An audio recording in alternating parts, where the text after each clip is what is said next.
उतना ही बोलो जितना अत्यंत अनिवार्य हो। जिसके बिना चल जाता हो उसे छोड़ दो, उसे मत बोलो। और तुम अचानक पाओगे कि 90% से ज्यादा तो व्यर्थ का है। न बोलते तो कुछ हर्ज न था, बोल के ही हर्ज हुआ।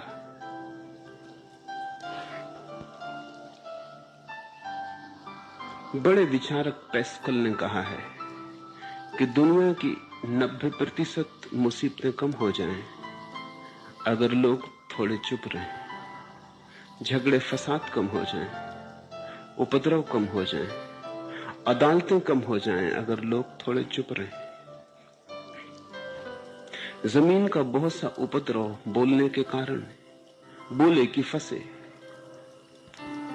बोलने से एक सिलसिला शुरू होता है। सारी बात मौन सीखने की है। जब तुम नहीं बोलते तब तुम एकांत में अकेले हो गए, भरे बाजार में भीड़ में खड़े हो, नहीं बोलते, हिमालय के शिखर पर पहुंच गए। जिसने मौन की कला जान ली वो भीड़ में ही अकेले होने की कला जान लेता है। वो अपने में डुबकी लगाने लगता है। वहां प्रामाणिकता का राज्य है, वहां सत्य का सौंदर्य है। झूठ होने का कोई कारण नहीं है, वहां बस तुम हो। जयपाल सात्र का बड़ा प्रसिद्ध वचन है, दूसरा नरक है, द अदर इज हेल। अकेले में तो आदमी स्वर्ग में हो जाता है, दूसरे की मौजूदगी तत्क्षण उपद्रव शुरू कर देती, दूसरे की मौजूदगी तनाव पैदा करती। तुम बेचैन हो जाते हो, तुम केंद्र से डिग जाते हो, भीतर सब हलन चलन शुरू हो जाता है। स्वाभाविक है कि बोलते ही लगे कि बेईमानी हो गई। तो पहले तो मौन को साधो, पहले तो अपनी ऊर्जा को मौन में उतरने दो, गहराने दो मौन को। कभी ऐसी घड़ी भी आएगी, जरूर आती, ना आए तो कुछ हर्ज नहीं, पर आती। महावीर 12 वर्ष मौन रहे, फिर लौट आए बस्ती में, जंगलों से वापस, फिर बोलने लगे। बुद्ध 6 वर्ष तक एकांत में रहे, फिर लौट आए। जब भी जीसस को ऐसा लगता है कि लोगों के संग साथ ने धूल जमा दी, तो अपने दर्पण को झाड़ने वो एकांत में पहाड़ पर चले जाते। जब देखते कि दर्पण फिर शुद्ध हो गया, फिर निर्जल धारा बहने लगी चैतन्य की, धूल धमास न रही, फिर निर्दोष हो गए, फिर बालपन पा लिए, फिर लौट गए मूल स्रोत की तरफ। तब लौट आते। शिष्यों ने पूछा भी है उनसे कि आप क्यों मौन में चले जाते? जब वाणी थका दे, जब बोलना ज्यादा बोझ बन जाए, तो मौन में उतर जाना ऐसे ही है जैसे दिन भर का थका हुआ आदमी रात सो जाता है। जब दूसरों की मौजूदगी से तुम ऊब जाओ, परेशान हो जाओ, तो उचित है कि आंख बंद कर लो और अपने में खो जाओ। वहां से पाओगे ताजगी, क्योंकि तुम्हारे जीवन का स्रोत वहीं छिपा है। वो दूसरे में नहीं, वो तुम्हारे भीतर है। तुम्हारी जड़ें तुम्हारे भीतर है। कौन तुम्हें अपने भीतर लाएगा? अपने भीतर आओ, वही परम राज्य है जीवन का, वही स्रोत है अनंत, वहीं से जन्म हुआ है, वहीं मौत में डूब जाओगे, वहीं से सूर्य उगा है, वहीं अस्त होगा। उसमें बार बार डुबकी लो। जब भी तुम डुबकी लगा के लौटोगे वहां से, तुम पाओगे फिर ताजे हुए, फिर जीवन की नई संपदा मिली, फिर नई शक्ति का आविर्भाव हुआ। थकान गई, उदासी गई, चिंता गई। जैसे कोई स्नान करके लौटता है तो शरीर शीतल हो जाता है, शांत हो जाता है। ऐसे ही जब कोई भीतर से होकर वापस आता है, मौन में स्नान करके लौटता है, तो समस्त अस्तित्व, समस्त व्यक्तित्व शांत और मौन हो जाता है। आनंदित हो जाता है। तुमने फिर से रस पा लिया, वृक्ष को फिर पानी मिल गया, जड़ों को फिर भूमि मिल गई, सब फिर हरा हो गया, फिर से आ गया बसंत। गहरी नींद से यही तो लाभ होता है। दुनिया के सभी चिकित्सा शास्त्र कहते हैं अगर कोई बीमार हो तो इलाज के पहले, किसी भी इलाज के पहले बड़े से बड़ा इलाज है कि उसे नींद आ जाए। बीमार अगर सो न सके तो फिर कोई औषधि काम नहीं करती। औषधि तो ऊपरी सहारे है, असली औषधि तो भीतर है। अपने में डुबकी लग जाए, अपने जीवन स्रोत से फिर संबंध जुड़ जाए। गहरी नींद में वही घटता है। गहरी नींद का अर्थ है जहां स्वप्न भी ना हो, क्योंकि स्वप्न में भी दूसरों की छाया मौजूद रहती। तुम स्वप्न में भी स्वयं नहीं हो पाते, वहां भी झूठ हो जाता है। जब कोई इतना गहरे में अपने गिर जाता है कि वहां स्वप्न भी नहीं पहुंच पाते, दूसरे तो दूर उनकी छाया भी नहीं आती। जब तुम इतने अपने में होते हो तब तुम सुबह पाते हो रात बड़ी आनंद से बीती। सुबह तुम एक ताजगी पाते हो, ओज पाते हो, बल पाते हो। जिस दिन तुम रात गहरे नहीं सो पाते, उस दिन तुम सुबह थके थके उठते हो। चाहे तुम 8-10 घंटे बिस्तर पर पड़े रहे, चाहे तुमने करवटें बहुत बदली, लेकिन स्वप्न तुम्हें घेरे रहे, तुम उथले उथले रहे, भीड़ तुम्हें पकड़े ही रही, तुम अकेले ना हो पाए। नींद में भी तुम मौन ना हो पाए। नींद में मौन हो जाने का अर्थ सुसुप्ति है। जैसे गहरी नींद तुम्हें ताजा कर जाती, उससे भी ताजा तुम्हें मौन करेगा, क्योंकि गहरी नींद में तुम बेहोश होते हो। मौन में तुम गहरी नींद में होोगे और होश में होोगे। पतंजलि ने समाधि की यही परिभाषा की। समाधि का अर्थ है सुसुप्ति धन होश। होश भी हो और सुसुप्ति जैसी प्रगाढ़ शांत दशा हो जहां तरंग भी नहीं उठती। डूबो मौन में, तुम अनिर्वचनीय रस वहां से पाओगे। यद्यपि जैसे जैसे तुम मौन में ठहरने लगोगे, वैसे वैसे तुम ये भी पाओगे अब तुम जो थोड़ा बहुत बोलते हो उसमें सत्य आने लगा। क्योंकि जिसने अपना रस जाना वो दूसरे के मंतव्यों की चिंता छोड़ने लगता है। अब असली बात अपने रस की रह जाती है। अब दूसरे से क्या प्रयोजन। जिसको अपने सौंदर्य का भरोसा आ गया, अब वो इसकी फिक्र नहीं करता कि लोग उसे सुंदर कहते हैं या नहीं कहते। सारी दुनिया उसे असुंदर कहे, भेद नहीं पड़ेगा, उसे अपने सौंदर्य की मस्ती आ गई। जिससे अपने भीतर का सत्य पता चलने लगा, अब वो इसकी चिंता नहीं करता कि लोग उसे सच्चा मानते हैं या नहीं मानते हैं। अब लोगों की बात का कोई मूल्य नहीं।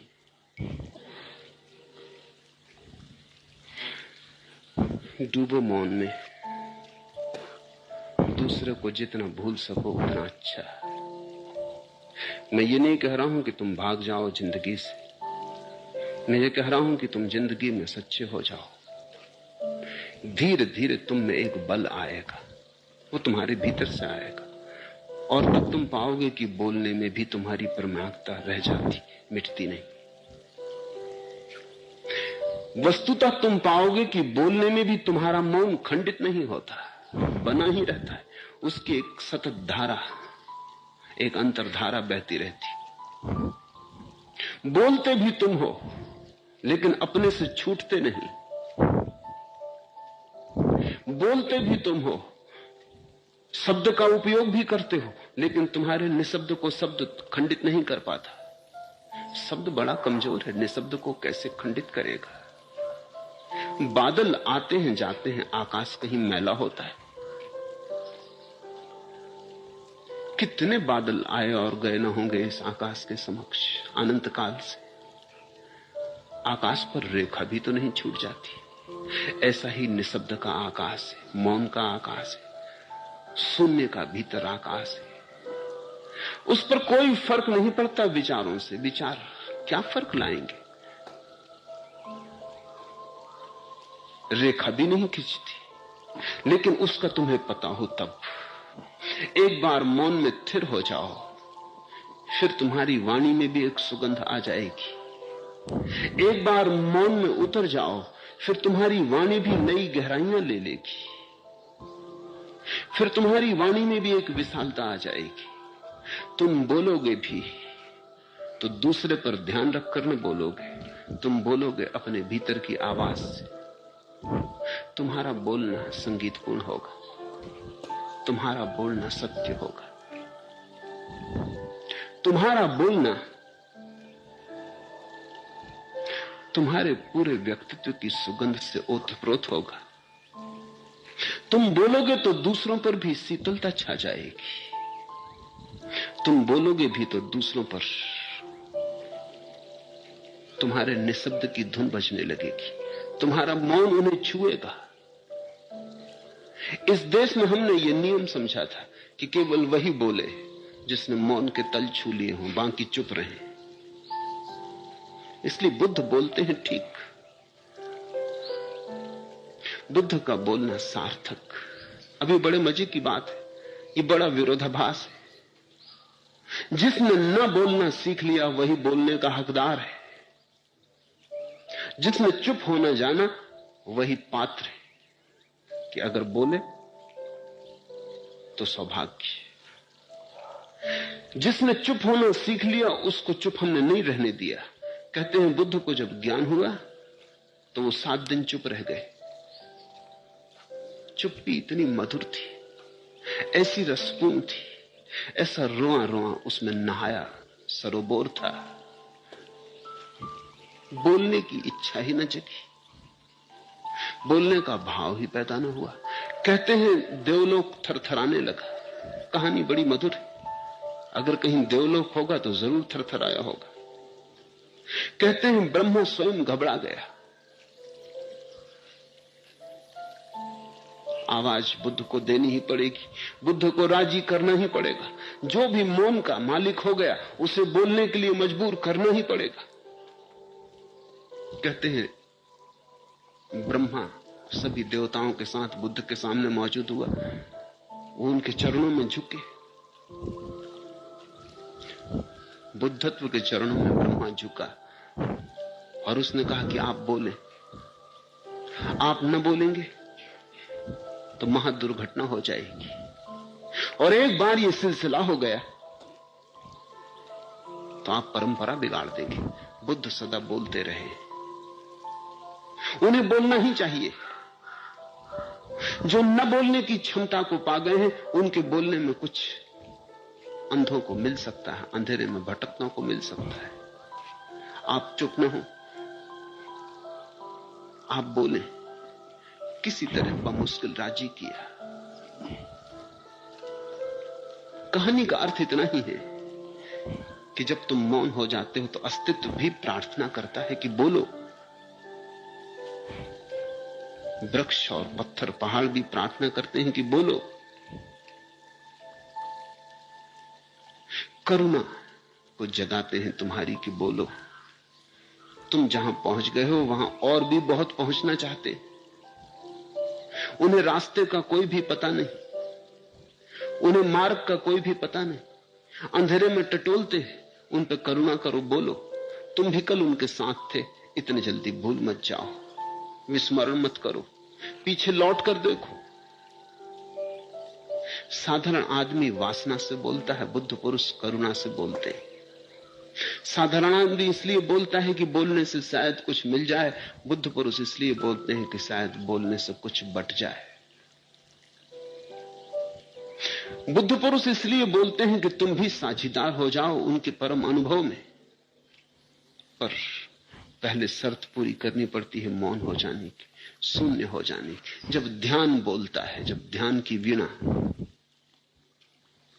पर संगीत उठता है, जब मौन मुखर होता है, तब शास्त्र निर्मित होते। जिनको हमने शास्त्र कहा है वे ऐसे लोगों की वाणी है जो वाणी के पार चले गए थे। और जब भी कभी कोई वाणी के पार गया, उसकी वाणी शास्त्र हो जाती है, आप तो हो जाती है। उससे वेदों का पुनः जन्म होने लगता है। तो पहले तो मौन को साधो, मौन में उतरो, फिर जल्दी ही वो घड़ी भी आएगी, वो मकाम भी आएगा जहां तुम्हारे शून्य से वाणी उठेगी। तब उसमें प्रामाणिकता होगी, सत्य होगा। इसलिए ब्रह्म आए या नहीं, इससे कोई फर्क नहीं पड़ता। ये कहानी बुद्ध को बोलना ही पड़ेगा। जब फूल खिलता है, सुगंध को बिखरना ही पड़ेगा। जब दिया जलता है तो किरणें बरसेंगी ही चारों तरफ। कोई ब्रह्मा की जरूरत नहीं कि दिए से प्रार्थना करे। कहानी तो प्रतीक है, मधुर प्रतीक है। पहले मौन, फिर वाणी में सत्य का अवतरण। शुभ है। जैसे ही तुम चुप होते हो, तुम इतने बलशाली होने लगते हो कि समाज की निर्भरता तुम छोड़ने लगते हो, और तुम्हारे जीवन में एक मस्ती आती जो केवल दीवानों के जीवन में होती। तुम्हारे चेहरे पर एक नई रौनक आ जाती, तुम्हारी आंखें किसी और ही ओस से भर जाती, तुम्हारे पैर चलते हैं, जमीन पर पड़ते नहीं।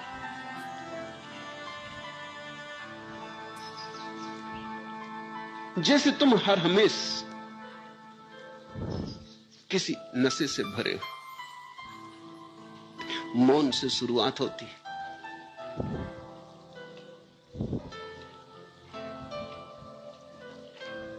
उस शुरुआत में डर लगेगा, भय लगेगा, भाग जाने का मन होगा, लौट लौट के लोगों से बात करने का मन होगा, किसी तरह अपने को उलझा लेने का मन होगा, क्योंकि भय लगेगा ये भीतर कहां मैं जा रहा हूं। क्योंकि जो तुम्हारी गहराई है भीतर, वो तुमसे भी गहरी है, वो तुमसे पार है। उस गहराई में उतरते वक्त मौत रास्ते में पड़ेगी, ऐसा लगेगा कि मरे गए। ध्यान में मृत्यु घटती, ध्यान सूली है, लेकिन सूली के बिना सिंहासन नहीं। ध्यान में जो मरता है वही परमात्मा में जगता है। संसार से तो तुम मृतवत हो जाते हो, और परमात्मा तुम में जीवंत हो जाता है। मरने की तैयारी रखना, क्योंकि वही साधना है, और मरकर ही मिलता है महाजीवन। सुबह घड़ी, घबराना मत, संभालना इस घड़ी को, टूट ना जाए, फूट ना जाए, बिखर ना जाए। बड़े सौभाग्य से आती, बड़े मुश्किल से आती, सैकड़ों कोशिश करते हैं किसी एकांत को आती। धन्य भागी मानना अपने को, और परमात्मा के प्रति अनुग्रह का भाव रखना कि इतनी समझ दी है कि द्वार खुलने लगा, बहुत कुछ और होगा। ज्यादा से ज्यादा चुप रहना उचित है। पहली कला चुप होने की सीखनी पड़ेगी।